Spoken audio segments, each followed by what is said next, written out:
Hey guys, this is Big Daddy Dragon with Messed Up Anime, and today I had the very lovely Brina Palencia, and I'm a little winded, because she's just too hot for her own good.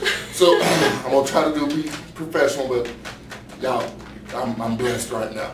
So, Brina, let's go into some just basic questions.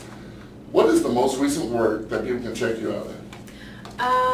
Well, most recently probably Spice and Wolf just came out. Mm-hmm. I also just recently wrapped a film with Billy Zane and Lacey Chabert called The Ghost of Goodnight Lane. It's a horror film. It's kind of kitschy, kind of silly, but also kind of really scary. And you can check it out on IMDb, and they have a Facebook and a Twitter page, The Ghost of Goodnight Lane. And I just wrapped a film that was directed by Chuck Huber, actually, called Arbor Day the Musical. Okay. And he's been really bad about doing promotions just yet, but he will be doing them soon, I'm sure, because he would like to have a release early next year. So you can keep following me on Facebook and Twitter and all that, and I'll be sure to update everybody. Alright guys, make sure we check that out, okay? We gotta show support. So, basic question that a lot of fans have is, how did you get started in business? So, did you wake up one day, I want to be a voice actress? So, how did that actually happen? Well, you know what's funny? I actually was going through a lot of my old stuff one day, and it was my old trunk that had all this stuff from, elementary through middle school, and I found one of my journals that I was required to do for my English class, and every day we had this new question, and I read one of the entries was, what do you want to be when you grow up, essentially. And I said a voice actor, which is so funny because I don't remember ever thinking that, whenever I was younger. I remember I always enjoyed mimicking voices and all that, and I was obsessed with cartoons.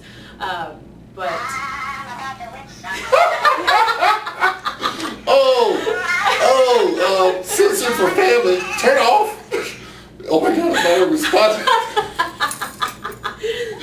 That was awesome. Wow. And what was that? That is my awesome ringtone for a bad day at work. And it's a spiritual hymn of I'm about to whip somebody's ass. So, nice. So I think we need a ball for that. This will be on the blooper. This will be on the blooper. Professional. Oh yes, Great. absolutely. That was beautiful. I'm gonna keep that actually. Yeah, I was gonna say, don't put that on the blooper. Yeah, this is just gonna be perfect. I cannot believe I forgot to do that. That was beautiful. Oh, I'm gonna get that person. I told them not to call me right now. So anyway, it turns out I've wanted to be a voice actor ever since I was in 6th grade, unbeknownst to me. But whenever I was in high school, I was a big fan of Dragon Ball Z. And we took a tour of the studios, which ironically, Chris Sabat was the voice actor that was in the booth that we got to watch, which now he's one of my best friends, and I work for him sometimes at Okratron 5000. And so anyway, I remember watching them do their thing and thinking, I could do that. I really think I could do that. So whenever I graduated high school, I ended up going to a community college, Tarrant County College, which was at the time right around the corner from where the studios were. And I literally just walked in and I asked, how do I audition? And they put me on a waiting list, which at the time was only 2 months. Now it's like 2 years. Unless you have an agent or you know somebody in the studios or you send in a demo reel, the only way that you'll get called in to do an audition is like a 2-year waiting list. Do you think the demo reel is a smart method for a lot of young people trying to do? Absolutely, I do think so. Unless you do have an agent is another way to get in. But with a demo reel, make sure it's a professional demo reel, because we get a lot of people that come in, or that send in their demo reels, and it's just something that they did with their computer at home with the little crappy mic that's already attached to the computer, and they're just saying, hey, I really like anime and I think I'd be really good at it, so here's some of my voices. And also another thing, don't do your best impression of Vegeta, because it turns out Chris Sabat is still alive and he's still going to be doing Vegeta, no matter how good your impression is. Y'all please listen to this. Please listen to this. Don't. If I can see people sitting at their mic. I cannot tell you how many people send in demo reels that are just their impressions of characters that have already been done and that already exist. Give us something original. Show us you. Show us who you are, and then that will get you a job, not you trying to be somebody else. It's all about being yourself, being confident in who you are.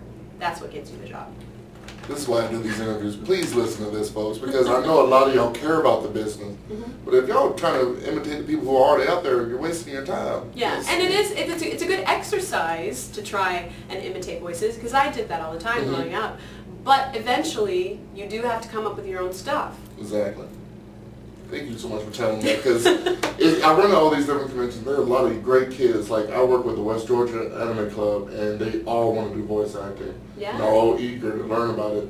So, y'all, please pay attention to this tape. I mean, please. And as expensive as it is a lot of times to get a professional voice demo made, it's worth it. Because if it's not professionally done, we can tell. We can hear it.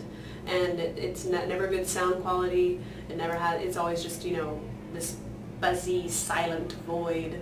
And so get it professionally done. It can sometimes cost, you know, upwards of $200 to $400, but you'll be taken a lot more seriously. All right, guys, these are some great facts. Please listen to them. So, I heard a rumor that you have a production company starting up. So, tell us about that. Yeah, it's actually a production company that I started with my friend Haley Esposito, and it's called Heal by Rain. It's an anagram, I think that's the right word, of our names put together, Brina and Haley, and it's Heal as in H-E-A-L by Rain. And we actually have a Facebook page. We just started our Facebook page, and we're in pre-production right now for a web series that has yet to be titled, but we just finished the casting process, and it's actually going to be a musical web series. So every episode we're going to have a new song, and we're going to come out with a soundtrack and everything. And for those of you who are familiar with my character Kagura on my YouTube channel, the Obsessed Anime Fan, she's actually one of the lead characters in the web series. Oh, this is gonna be good. So you guys should definitely like us on Facebook, and we'll keep everybody posted as far as our progression and everything. So. And we're definitely going to post the link on the website so you guys will be able to just find it easily, because we're going to be tracking this. I love musicals. So I've been dying to ask this because I just know so many backstories, but I would like to hear from you. What is the funniest gig or funniest situation you can tell me that happens when you're doing your jobs? Like when you're getting in that box and you're supposed to be focused, but a certain somebody has to distract y'all or throw things off track. So. Well, I've actually gotten into the habit of, whenever I'm recording at Okratron, locking my door, because if I'm at Okratron, I know that Chris Sabat will at some point try to open the door and scare me. So now I always lock the door because I've gotten sick of him trying to scare me. But another thing that is always funny is anytime that you flub a line, and probably my best example of flubbing a line didn't happen in the booth. It actually happened when I was filming for GameStop TV. I host GameStop TV, and the line was supposed to be, "You can race up to 7 of your friends," but on accident I said, "You can rape up to 7 of your friends." Was it live? It wasn't live, thank God. And I really can't hate because my phone just went off, but that is priceless.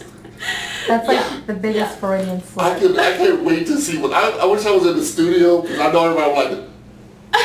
Oh yeah, I mean it derailed everybody. Just, I mean it was it was amazing. I really, because a lot of times whenever they have their big meetings, they have like these big meetings in Vegas or whatever that I'm never invited to, but they do have blooper reels sometimes. So that has to make it on the blooper reel because it was priceless. I can just imagine.